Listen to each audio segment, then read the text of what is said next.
Cheaper home doesn't always make buying a home cheaper.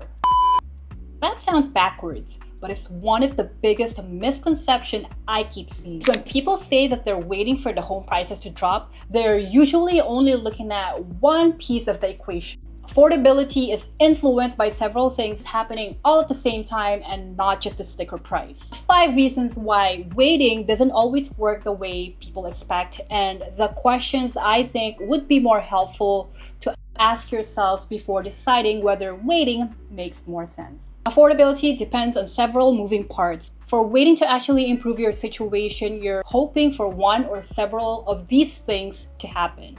Home prices decline, mortgage rates decline, more homes become available, and competition eases. Which I understand, but the challenge is that those things rarely move together. Sometimes the home prices stay flat while mortgage rates change.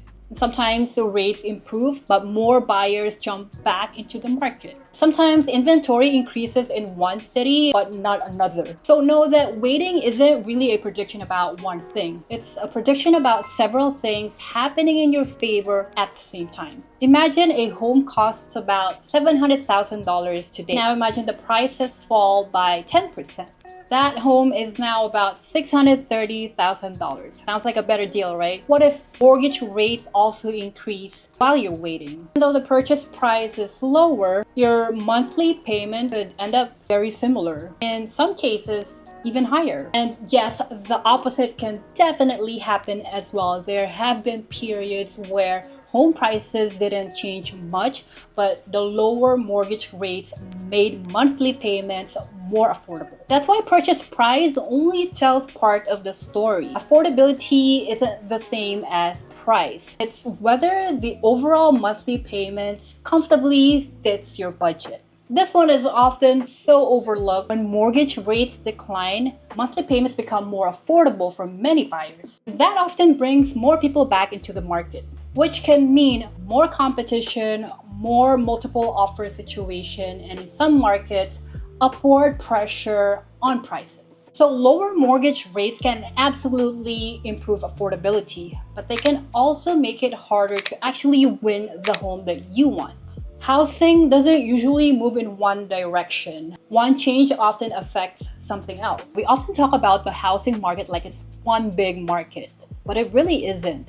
There's the national market, there's the state market, there's the city market. Sometimes even neighborhoods a few miles apart behave differently. You might hear a headline saying that the housing market is cooling, but cooling where? For example, luxury homes might be sitting longer, while entry-level homes nearby are still getting multiple offers. Inventory might be increasing in one part of the country, while another is still experiencing limited supply. That's why national headlines are useful for context, but they don't always describe what's happening where you're actually wanting to buy.